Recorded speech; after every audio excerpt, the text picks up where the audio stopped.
Best music. I love best music. Something happened. We're gonna fix it right now. I don't know what just happened.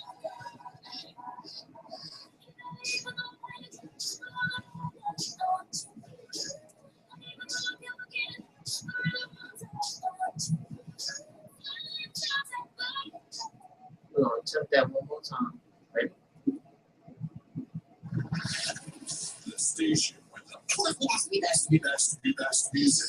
Best music. I love best music. Yeah.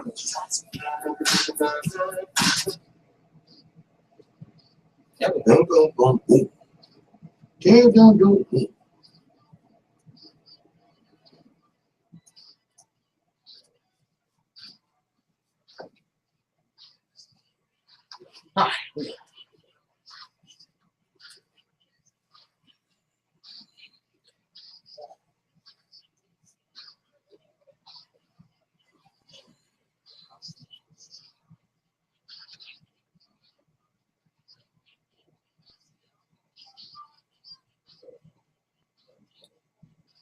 Good evening to everyone. This is Master Christian, and you have just entered the Master Christian Dog Show on TheBeatDropsRadio.com, WBBE. Today, we have a great show for you guys. We're going to talk a little bit more about Ebola because we have a new dog that is being monitored. And we're going to talk about the proper cleaning and handling and everything. We're going to talk about the proper way to make sure your dog doesn't have anything, to make sure your house is clean and free of everything, and just, you know, being a good dog person, because everybody doesn't come with these instructions. We're going to help you learn a little bit about how to do it right. We'll be right back after these messages with the Master Christian Dog Show on TheBeatDropsRadio.com, WBBE.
This is Master Christian of Master Christian Dog Training, and this is the Master Christian Dog Show on TheBeatDropsRadio.com. Now, we talked a little last week about the dog in Madrid that they euthanized because of Ebola. The dog didn't have Ebola. The person that owned the dog had Ebola. And Ebola is starting to be a serious problem. We have a patient that died in Dallas that the caretakers of the patient, the nurses, 2 of them have contracted the Ebola. They tested positive for the Ebola virus. The first one was the other day, and she has a dog.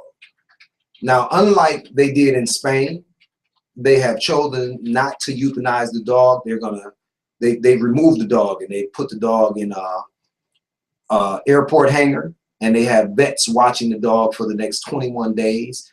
They want to know if the dog contracted the virus or was just exposed. They want to make sure that it's no health risk to the public, and they don't want to cause a panic and just start putting animals down because they've been around this virus. But it's a funny thing going on here because the Ebola virus is here and it's being passed from person to person.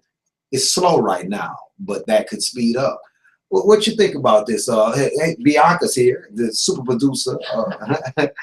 What's going on with the Ebola virus right here, Bianca? Because it's getting a little ugly and it's got a lot of people on edge. Yes, it's got a lot of people on edge, rightfully so. Because protocols haven't been followed. They haven't put the stuff out there, in order for our healthcare professionals, because the Dallas nurses, I don't know if it's like a union or something like that, but they've been hot. They've been on CNN and other networks talking about, you guys have not shown us what we're supposed to be doing. So they don't have the right protocol. No, they don't. They don't have any procedures for what they're doing. I saw on one of the doctor shows the other day, they showed how that they're supposed to take off their equipment and everything. And really, this is all after the fact, though. Yeah, but it's really no good because he put some chocolate sauce on himself, and after he got everything off, it was a couple spots of chocolate sauce on his skin.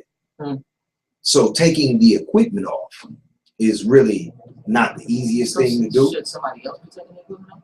Okay, but then who takes off their equipment? I don't know.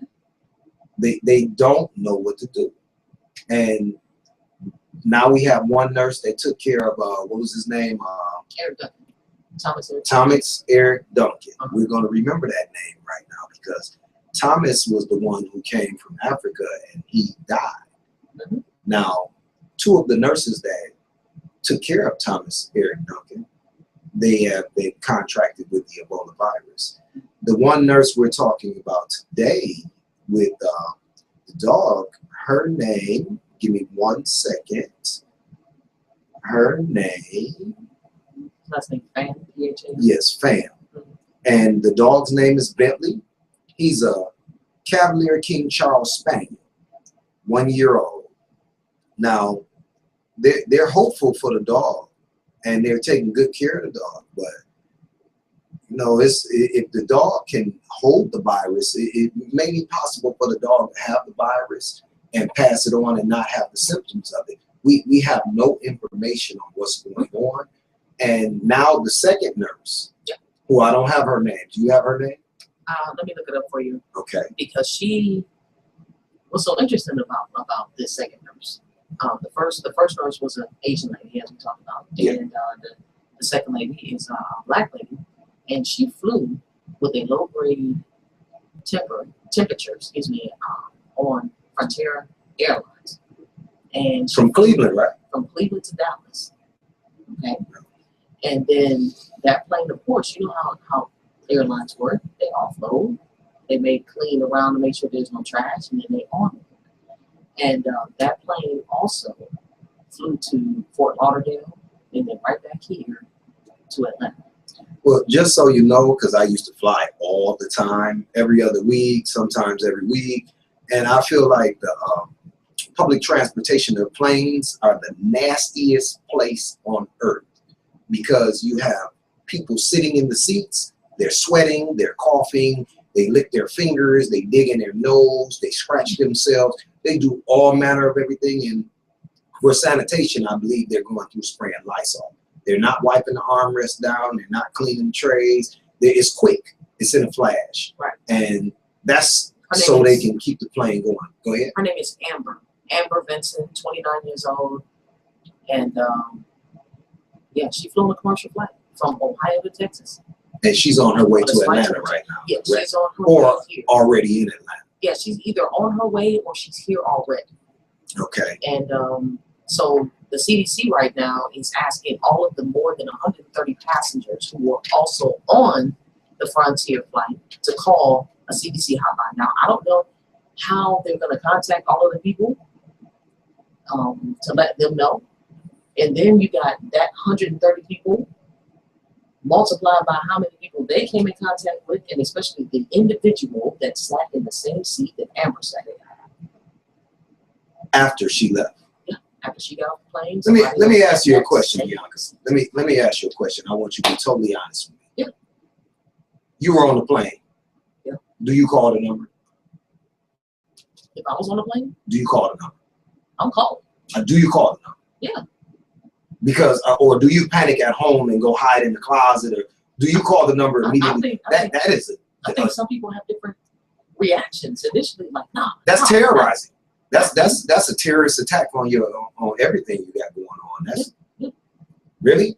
So you call the number. I would. You know, that's me, because I want to know. Because now I'm looking at my kids. I'm looking at my husband. You've already went to church. Yeah. And you've contaminated the church. Well, see, that's what I'm saying. Everybody left church. They're contaminating everybody. At that point, I mean, you had something in your throat at church and you were coughing a lot. It didn't have anything to do with the virus or anything, but you handed your tissues and stuff to the woman in the aisle. She threw them away. She let you put them in the bag and she threw them away. It's a problem going on here now. It is. All it takes, and all it took was one person to be infected to come over. Just one. I watched a Bernie Mac episode a long time ago. Did you? And Bernie Mac, funny guy. Yeah. Funny guy. Yeah. God bless him. And they did the flu. And the way they did the flu is they had a birthday party and one of the kids had the flu. And they showed, because one of the kids sneezed on the birthday cake. Oh, no, not the cake. Yeah, on the cake. And Bernie was evading the flu. He didn't know the kid sneezed on the cake. Right. So after everybody got cake and everything, he slid on in there and he got him a piece of birthday cake and went on to the room. And what they did on the show, they made everything glow green that had come in contact with the flu virus. Mm-hmm. Bernie ate that cake and he was sick in a dog. He was sick in a dog. And really, the terminology "sick in a dog," that's all bad terminology anyway, because dogs aren't actually really sick unless they get the Ebola virus or something of that nature. But this thing is being passed. Yeah. They don't know if the animals can pass it. They don't know what's going on. And we're all suspect. Everybody. Grocery store. Everywhere. Everywhere. This is where I don't have a problem with the Asian culture, that when they feel like that they're sick, they put on masks. They shut it down. We don't shut it down. We go take Tylenol. We still cough and sneeze and touch everything, want to hug up on everybody, be in everybody's face. That's what we do. Yeah. I'm a firm believer in bleach, alcohol, peroxide. Yeah. Stay away from me if you're coughing too much. Exactly. Don't contaminate me because someone has to be strong around here to give you juice. There's things that need to go on. Yeah. And right now, we don't know what's going on. No, we don't. So in our next segment, we're going to talk about cleaning up and being neat and tidy and just taking care of your animal, getting to the vet, all things like that. So we'll be back with the Master Christian Dog Show.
A great personality, connect well with people, and an idea that you know would make a great show? Then contact the Beat Drops Radio and email your YouTube links, website, and contact information to TheBeatDropsRadio@gmail.com to set up an appointment today. Act quickly as we are gearing up for the new year and expanding our network to include interesting, creative, fun, original, and captivating shows. And this just might be you. We are a family-friendly, top 40 pop and R&B station located in the Atlanta metro area. Now, if you don't live in the Atlanta area and have pre-recorded shows, we have time slots available for you too. Don't delay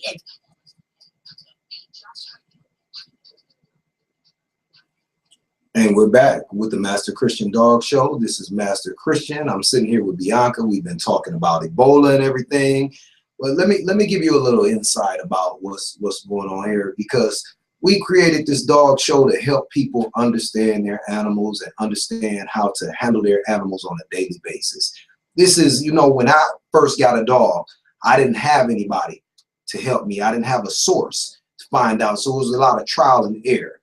So what I'm doing here is giving you my trial and error along with my education and my gift that God gave me with these animals to help you do it better than I used to do it, because it didn't work the way I used to do it. It was functional, but not the way it should have been.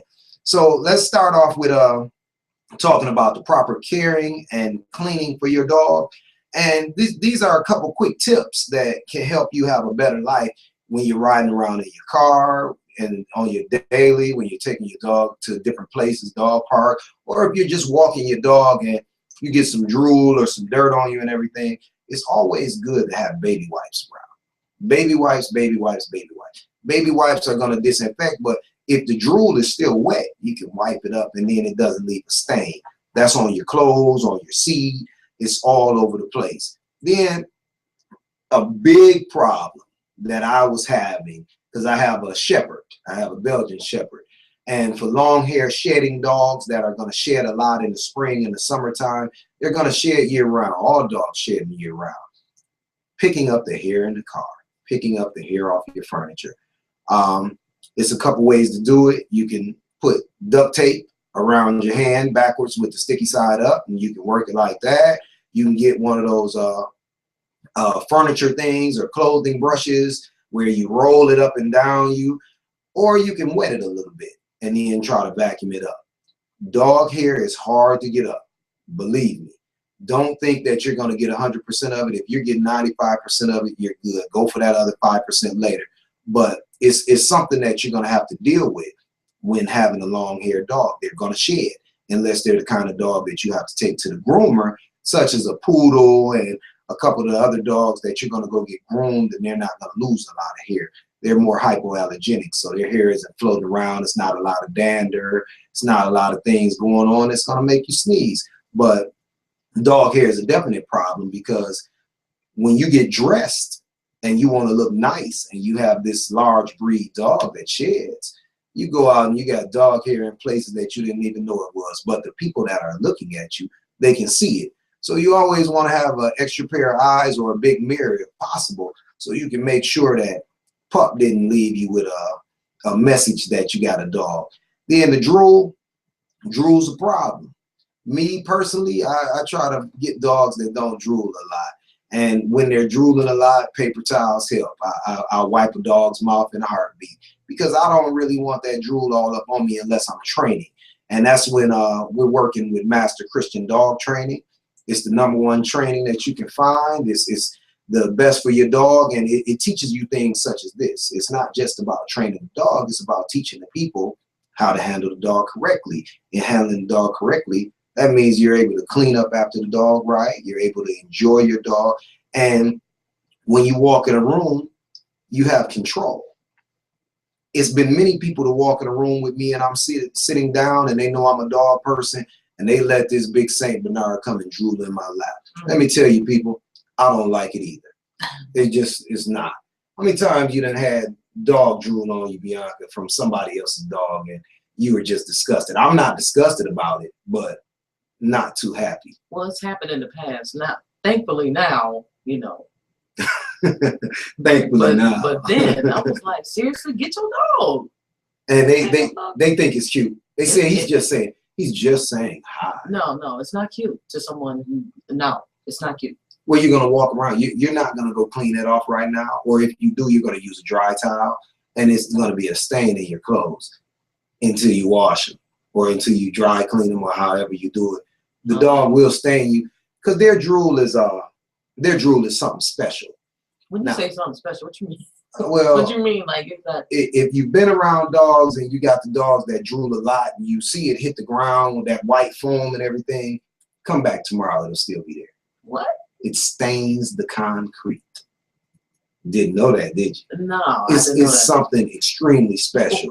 It's much, much worse than saliva that we produce. Even though our saliva and mucus, it might be there tomorrow too. But the dog drool is definitely gonna be there tomorrow. I'm telling you, I've seen it with my own eyes. Of a certainty, it's gonna be there. Yeah, it's gonna be there. And then you're gonna see in your car and stuff the stains. You can once they dry up, you can keep on cleaning and cleaning and cleaning, and it just doesn't come out all the way. You might have a fresh new car and you don't want that drool, so you have to be proactive.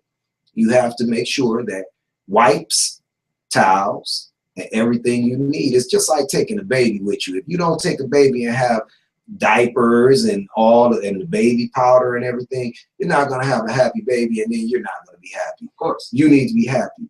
And the one way that everybody is happy is that they pay attention. They pay attention to the instructions they're given. They pay attention to their animal. They pay attention to their children. That's what we're lacking because we're a little lazy by the eyes and by how we move and everything. And our attention span is nil. Really. You're right. I see people, since I was raised in church, I used to watch people fall out their seat because they fell asleep. So the attention of a person, boy. No. That was a trick we used at work. You know, if you got your head down in your lap, yeah, that was a good trick we used at work. They told me when I started working at Chrysler, they told me don't ever get caught sleeping because they can fire you for sleeping. You'll get your job back because we got a union, but don't get caught. Right. So the trick is when your head is in your lap and somebody comes and tap you on the shoulder, you come up and make the sign of the cross. I don't care if you're not Catholic. Let them, and then say amen. I was praying. I was praying to the sleep gods. Sleep gods were awake because as long as I got my job still, there is a God. And that's all that matters. Have mercy. You know, but I tell you, attention, attention, attention. You got to pay attention to everything. When people give you words of wisdom for how you care for your dog and how you clean up, you got to do it. You want to use that thing that you got in your house called a vacuum a little more often too when you have a dog. You're fighting against the dark arts because the dog is going to shed. And a lot of times when it sheds, that gets sucked up into your return, cold air return. Once that's sucked up in there, that dog hair is going straight into your furnace. It gets caught by the filter there in the furnace and everywhere else. It's bad. And you want to be proactive about it. So the more you vacuum your house, the more you sweep, the more you clean up, the less dog hair is going to be around. Make sense? Yeah, makes sense. Keep your dog out of bed.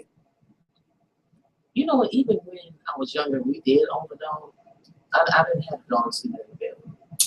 Don't play with the dog and then get in the bed. I can't remember if I did that. It was so long ago. You know what I mean? It's like kids. When my nieces and nephews, they go outside, they tackle each other, they roll around in the grass, they got pine straw, and they come in with stuff in their hair, and then they want to go lay across the bed. No. Right. No. I ask a question when they come in. They've been rolling around with the dog in the yard. They've been rolling around on the kitchen floor with the dog, and then we clean it up. But I ask a question when they come in. Are y'all done? And they look at me like, no, if y'all are done for the day outside, if it's too late for you to go back outside, well, guess where your next move is? You two sit right here, and you shower. So we want to control all of that. We want to contain all that. I mean, I love having my dogs, but I know how to clean myself off too. You don't want to walk around smelling like a dog because dogs have a special odor. It smells like a dog. Yeah, which we just got a house, and I can tell that the previous owner kept their dog in the garage. Okay, so this is how you take care of that. Talk to me. You want to get some bleach, dilute it, put it in a spray bottle, You want to go around just like you're going after the mold. You want to spray it. You want to get a bucket, bleach water. You want to use a sponge and a mop. You want to clean it all up. You want it to smell like bleach, but open the door. You don't want to pass out. No, I ain't trying to die. But I do want that smell out of there. And put on some rubber gloves too. You don't want to bleach your skin. But you got bleach is useful. The one thing bleach is not useful on is solids. So as long as it's not a thick, crusty, solid thing that you're trying to get up, the bleach will kill the bacteria, it'll change the smell. Then you can follow up with some Lysol. That's your garage, you know. But the smell must go. Yeah, and the only way the smell is going to go is if you're proactive and you use your own energy to get rid of it. It's not going to leave by itself. It don't look like it got there, you know, overnight. It looked like it looked like they kept their dog all the time. I can tell like the scratches on the door. Oh yeah. Bit up all kind of stuff. Well, they didn't know how to have the dog in the house, so the dog lived in the garage, and that's where they worked it from the garage.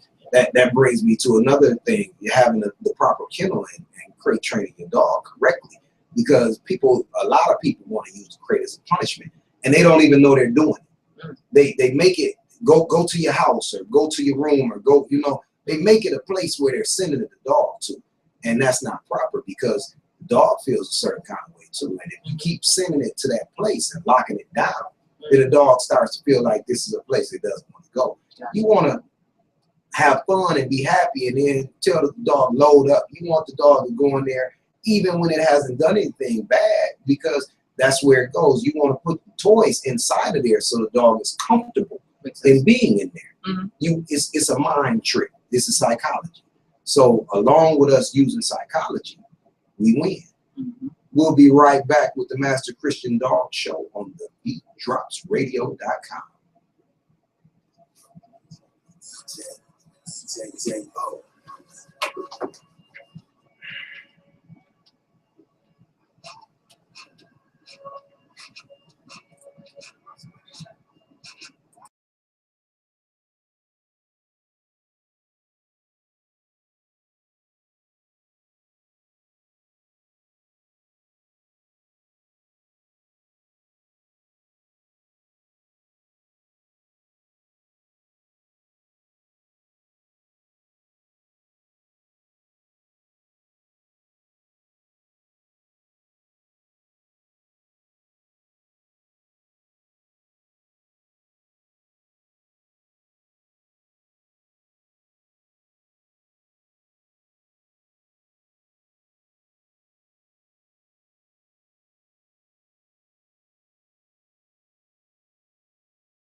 It's a bit slow. Yeah, y'all moving, so y'all trying to stay on the move too.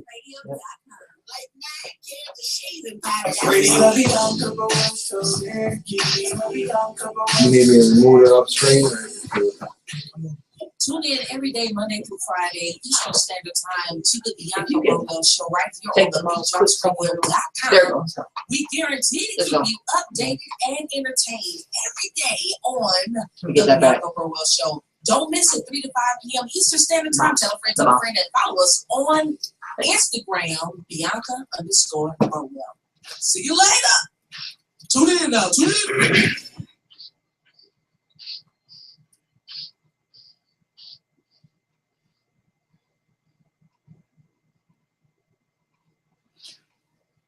Welcome back, everybody, to the Master Christian Dog Show. You know, like I said earlier, we're here to help.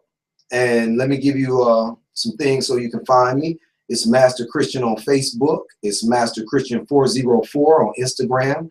The Twitter is MCDT404. The email is masterchristian404@gmail.com. My website is masterchristian.com. The listening live number is 401-347-0418. The call-in number is 404-826-9223. I am here to help you with any of your dog questions. Every question you have about your dog. If I don't have the answer, I'll find it for you, because that's how we do. Now, we've been talking about Ebola. We've been talking about being attentive. We've been talking about a lot of things. And I run a dog training company. So more than dog training, I run a people training company, teaching people how to deal with their animals that they've captured and brought into their homes. That's what's going on here. We're capturing animals. Did you know that, Bianca? No. Yes. No. It didn't ask to be in your home. So just like when you make a baby and it's up in your home, it didn't ask to be in your home. And I used to say that to my mother as a dig. I didn't ask to be here. It doesn't matter. Everything needs the proper care. Everything needs the proper attention. It needs to be taken care of 100%. If you're not doing it, you're lacking, because we are the adults of the world. We are the ones that make things move. The old people dying every day, and the young people dying too, and the people in the middle dying too. Yeah, you're right. Without Ebola. You're right. So what we've created here is a way to get the information out. But as people that are listening, you should call in and ask your questions, because I can only field what I know and what I'm thinking about at the time. I do a lot of research to try to make sure that I got enough information for you, but it's way more things I can help you with than we're touching on the show. When I say people training, I mean that every facet of you having a dog, there's an answer to. Every facet of you having a home and keeping it clean with your animal, there's an answer to. You can't get the answers out of your head because nobody put them there. And trial and error just waste a lot of time. I'll tell you, I've done it all. I've seen it all. It's more for me to learn, but the small amount of information that is vast to some that I've learned is here for you. You just got to come get it. And if you need help with your dog, you probably need some obedience training. That's what Master Christian Dog Training is all about. It's about giving you the proper training to handle your dog correctly. If you're handling your dog poorly, you know, because you're frustrated about it. A lot of people at home frustrated right now. A lot of people driving frustrated right now, and they're going to take that frustrated energy home and they're going to abuse their dog. A lot of trainers out here, when you go and spend your money, they're going to abuse your dog and teach you how to abuse your dog also. This is not about dominance. We dominate with consistency. We want to do the right things at the right time. Timing is everything. You've heard that many times in your life, that the time just wasn't right. Well, if you want the proper education, 5:30 on Wednesdays, the time is right for you. You can call in and get the help that you've always needed, because you deserve someone here to answer your question and help you with your problems. Don't you think they deserve that, Bianca? Yeah, they do. I mean, everybody does, you know. I used to watch videos before I knew how to really train a dog. I would train a dog and get it to do certain things, but tomorrow I couldn't do it again because I didn't really understand. I used to listen to Everybody got a way to do it. Everybody got their own little method and things, and some people's method they came up with on their own. Nah, it doesn't work like that. It's people that have studied these animals and have written it down. That's what I use. I use the written word, sort of like the dog Bible. Okay. I use it to death. And then I bring what I learned with trial and error. I bring what I learned from watching my daddy. I bring what everybody that I've seen, because I'm like an encyclopedia here. My mind downloads information and I hold it, because someday I'm gonna need to use that information. Everybody can't do that. No. Everybody doesn't have a photographic memory. So for the ones that don't, that's why I'm here, because all day, every day, I'm collecting data, not just from the dog, from the bird, from the squirrel, from the ant. Like I told you, I was out in the backyard today. Eradicating, not killing, eradicating. Because I have these children running around in my backyard, and if they fall on an ant mound, I'm going to be angry, and I can't go whoop the ant. No, you're right. So I gotta eradicate them. I like that word. They must be destroyed. Yeah, I'm seeing that, how your eyes are looking right when you say the word. And that's what it's all about. Not only for the children running around my yard, the dogs are running around my yard. And I see when they get to stepping a little funny. I know exactly what that is. Some people might wonder, why is the dog moving like that? The dog has ants on his feet and legs, and they are biting it because it stepped into an ant mound. Yeah. And the dog is not looking around and say, where's the ant mound? Oh, I remember, if I run this way, it's a mound over there. No, that's not how it's going down. We take it for granted that these animals don't need our help. But if they didn't need our help, why did we take them into our house? That must be some selfish, human, arrogant thing right there. Mm. And it is, but they do need our help. Yeah, they do. Every day. Because my dog can't go turn on the faucet and get his own water in the bowl. You're right. Now, it can turn on the faucet in some places if it watches. Mm-hmm. It can open the door if it's the right kind of door handle. Mm-hmm. But to run this ship the way I run it, the dog will never be able to do it. And not a lot of human beings can run this ship neither. That's why you always need a captain. Yeah, because when the plane goes down, I'm going to try to fly the plane, but I haven't been learned. I haven't been taught. I haven't been educated. It's nothing that I know how to do. Right. Now, we can open the book right now and I can figure out how to land the plane, but it's not going to be that smooth landing that you thought was going on. Not at all. That's the same thing going on with these animals. People are trying to do things and they're crashing and burning every day. It's information out here for you folks. Stop going to YouTube watching the videos if you don't have a handle on what you want to know. It's just a lot of information that you're putting in there, and it's going to contradict the other information that you had in there, and you're going to have problems. Stop asking your friends because they don't know. You need to find educated people that know about these animals and that can help you get an education about these animals. If it's not me that you come find, go find somebody. I'm all for that because I sit back and watch people. But like I said, it's a lot of trainers out here damaging, beating, and over-dominating the dogs. I tell you, I talked to a trainer that's been in the game 28 years, and I feel like he's a real educated man. I talked to him maybe 2 weeks ago, and I'm willing to sit back and listen to someone that's been in the game 28 years, and they have this knowledge. And even he told me, sometimes you got to get in there. I'm not going to use that word. And that's what we're not going to do. We're not out here. And I know in other countries, they use other methods, different methods of getting the dog's attention. Attention is attention is attention. And what you want is positive attention coming from your dog. You want your dog paying attention to you because you love it, it loves you, and not because it's afraid of you. Someone came through just the other day and my dog was ducking around him and everything, and I know why. Because at some time in my dog's life, it was a bad experience they had with this person. And I didn't say anything because it's not my job to teach on the spot to every person that comes around. It's my job to collect that data and understand what happened. That's what you're doing with your animals in your house. But you're not able to use the data that you've collected. So if the dog chewed up the plastic bowl, why would you go get another plastic bowl? Does that make any sense to you? No, it doesn't. Metal bowls. Dogs chew plastic all the time. That's what they do. Dogs chew up everything. So my Doberman used to burst her toys. Every toy I gave her, she burst it. She pulled a little squeaker out of it. It's fluff all over my floor. And I used to keep buying her toys. That was why am I wasting my money buying her toys? Let me buy you some antlers. Deer antlers are a challenge for the dog. They have marrow in them, and they give them something to do that is not a bone that's going to splinter and choke them. It's not going to waste their time. It's going to clean their teeth.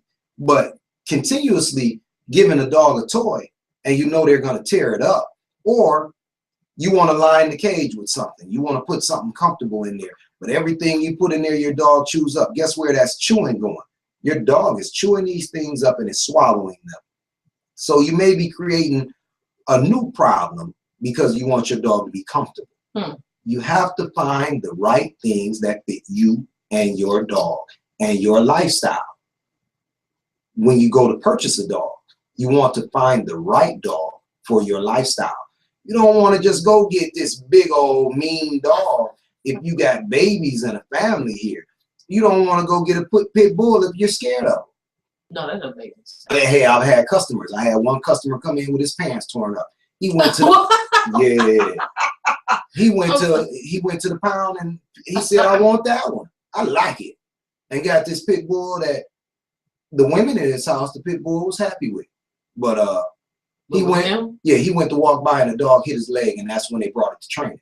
Now I went over his house and did a few private lessons with him, because when the dog got back from training, it was working like a top. I mean, beautiful pit bull, working real good. But at the house, the man was still afraid of the dog. I'm standing in his house, the dog is in the kennel, and he's creeping around the edges of his wall. Are you serious? I had to stop and ask him, and you know, my job is not to make you feel stupid, give you a solution. Right. Not stupid, get a solution. And I'm asking him, why doesn't he come close? He said, because I'm afraid. Well, we have to, but we have to strike certain things from your vocabulary. Being afraid is not something you need to do with your own dog. You need to be confident, handle that, and call Master Christian. He'll come help you. But did he eventually, I mean, we got a couple minutes. So he's doing well. He's doing great with his dog. Does he laugh about it, like looking back? Like, oh, I'm sure. My dog had me scared of my own house. Creeping around the edge of the walls, and she was in the kennel. She was barking at him so hard that he was afraid to walk through the middle of the room. What? So it's not dog training that I'm doing here. It's people training, because people are the ones that need the help. The dogs are just being dogs, and that's all they're going to ever do is be a dog. We are the fantastic human being.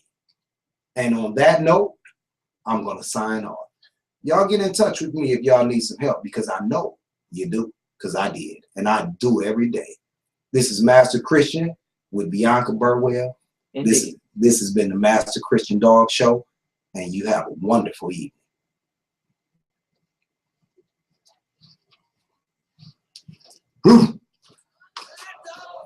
Yeah, buddy's scared of that dog. You might be still scared of that dog. What you over there saying? Huh? What you over there? He might be still scared of that dog. Oh man. You know, I can't say too much because I don't want to bust nobody out, but